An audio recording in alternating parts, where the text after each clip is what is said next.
বাংলাদেশের মাগুরা জেলার ছোট্ট একটি গ্রাম, একটা ৮ বছরের মেয়ে যার দুনিয়াটা এখনো রঙিন হওয়ার কথা ছিল, কিন্তু মাত্র এক রাতেই সেই দুনিয়া অন্ধকার হয়ে যায়। ২০২৫ সালের ৬ মার্চ সেহরির সময় যখন সবাই এবাদতে ব্যস্ত, তখন একটি নিষ্পাপ শিশু তার জীবনের সবচেয়ে বড় দুঃস্বপ্নের শিকার হলো। এমনই আরও একটি ঘটনা আমাদের সামনে এসেছে। চট্টগ্রামের কোতোয়ালি থানার বালুদিঘির পাড়ের সেই ছোট্ট মেয়েটির ভয়াবহ কাহিনী, যেখানে তার নিজ বাবা তাকে দিনের পর দিন সুকৌশলে ধর্ষণ করেছে। এই ঘটনা শুধু একটি শিশু বা একটি পরিবার ধ্বংসের কাহিনী নয়, এই ঘটনা আমাদের মানসিকতার ভিতরে আগুন জ্বালিয়ে দেয়। কিন্তু এই ঘটনা নতুন নয়, বাংলাদেশের কোথাও না কোথাও দৈনিক প্রতিদিন এমন একটা না একটা ঘটনা ঘটেই যাচ্ছে, শুধু আমরা টের পাই না, বা টের পেলেও কিছুই করি না। কেন আইন থাকলেও আইনের প্রয়োগ হচ্ছে না? কেন আমাদের সমাজ শুধু ভিকটিম ব্লেমিং করছে? আজ আমরা এই ঘটনার গভীরে যাব, একদম গভীরে, এবং জানার চেষ্টা করব কেন দিন দিন আমাদের নৈতিকতার এই অবস্থা হচ্ছে। मैडम टोटल कुछ 1,80,000 रेप अपने देश में पिछले 5 साल। মাগুরার এক গ্রামে ঘটে এই মর্মান্তিক ঘটনা। একটি ৮ বছরের শিশু তার বোনের বাড়িতে বেড়াতে এসেছে, ভেবেছিল সে নিরাপদ, সে তার পরিবারের মধ্যেই আছে। কিন্তু রাতে তার উপর এমন কিছু ঘটল সে তার জীবনও কল্পনা করতে পারেনি। পরদিন সকালে শিশুটি প্রচণ্ড ব্যথায় কাঁদছিল। প্রথমে তার বোন ভাবল হয়তো বাচ্চাটি ঘুমের মধ্যেও পড়ে গেছে, কিন্তু যখন সে জিজ্ঞাসা করলো তখন শিশুটির মুখ থেকে যা বের হলো সেটা শোনার পর তার পুরো শরীর কেঁপে উঠল। শিশুটি শুধু বলল তালুই। তখন বড় বোন বুঝতে পারলো বাচ্চাটির রাতটা আসলে কিভাবে কেটেছে। কিন্তু ঘটনা এখনো শেষ হয়নি।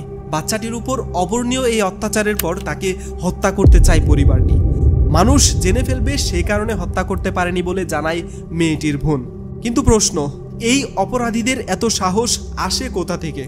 এমন আরেকটি ঘটনা ঘটেছে চট্টগ্রামে, যেখানে বাবা তার সন্তানকে দিনের পর দিন ধর্ষণ করছে, যা সবার জন্য লজ্জাজনক। একসময় শিশুটি তার মাকে সবকিছু খুলে বলে এবং ভিডিওর মাধ্যমে সে তার মাকে সবকিছু জানায়। এগুলো কি শুধু একবারের ঘটনা? না, এইসব ঘটনার শিকলে আরও শিকল রয়েছে। বাংলাদেশে এমন ঘটনা বারবার কেন ঘটছে? আসলে কারণটা কি? নাম্বার 1, ভুক্তভোগীদের প্রতি ব্যর্থ বিচার ব্যবস্থা। আমাদের দেশে ধর্ষণের বিচার এজন্য এক মরিচিকা। বাস্তব হলো কমপক্ষে 99% ধর্ষণের কোনো বিচারই হয় না।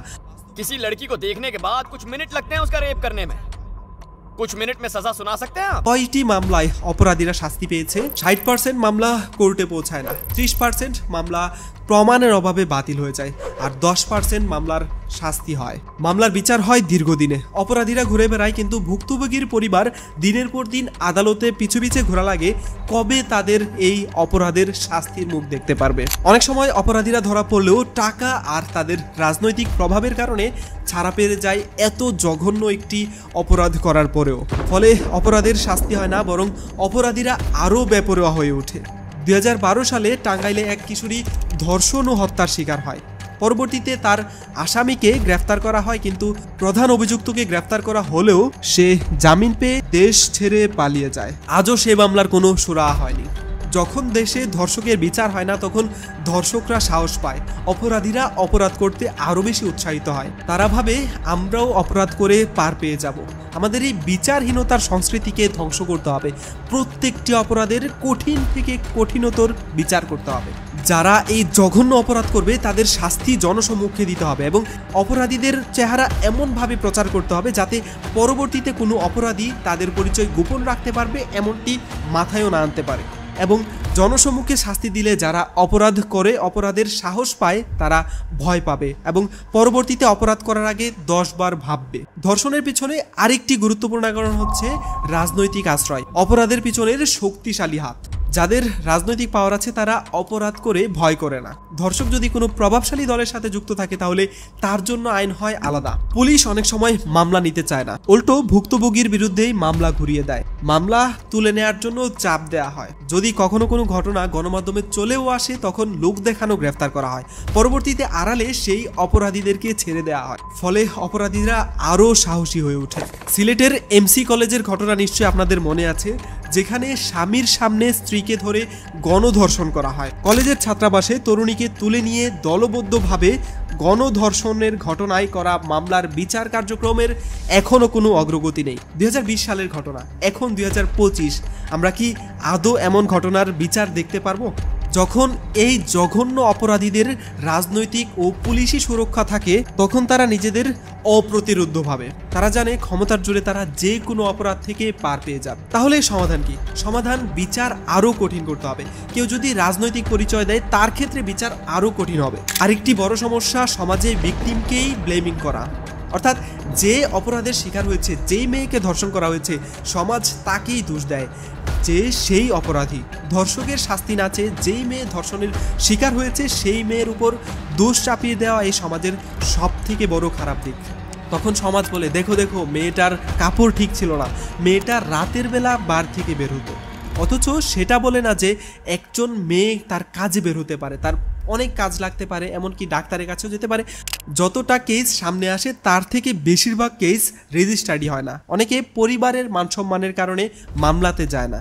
কিছু ক্ষেত্রে দেখা যায় যেই অপরাধী এই জঘন্য অপরাধ করেছে সেই অপরাধীর সাথেই মেয়েটিকে বিয়ে দিয়ে দেওয়া হয় যেন পরিবারের সম্মান বাঁচে। অথচ এখানে ধর্ষকের জয় হয় এবং মেয়েটি শিকার হয় এক নরপিশাচের কাছে।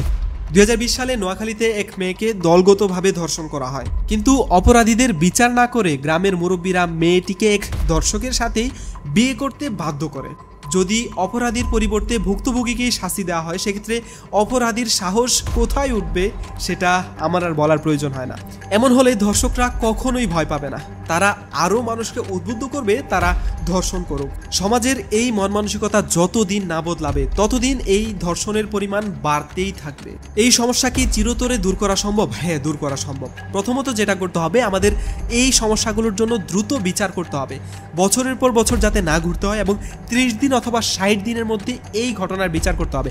বিচারটি পাবলিকের সামনে করা হোক যাতে পরবর্তীতে কোনো ধর্ষক সাহস না করতে পারে এমন কিছু করার।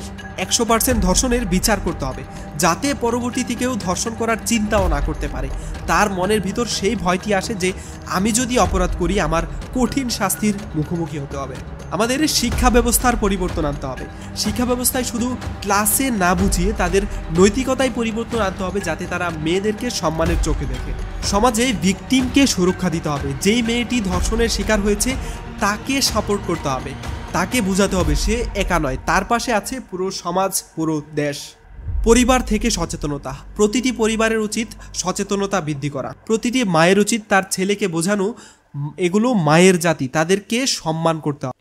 আজকের ঘটনা মাগুরায় হয়েছে, কাল আপনার সাথে হবে, পরের দিন আমার সাথে হবে। এমন ঘটনা আমরা কতদিন দেখতে থাকবো? কতদিন এই বিচারহীনতা আমরা সহ্য করতে থাকবো? এখনই সময় অপরাধীদের বিরুদ্ধে রুখে দাঁড়ানোর। আপনি কি মনে করেন এই অপরাধীর আসলে সমাধান কোথায়? জানিয়ে দিন কমেন্টে।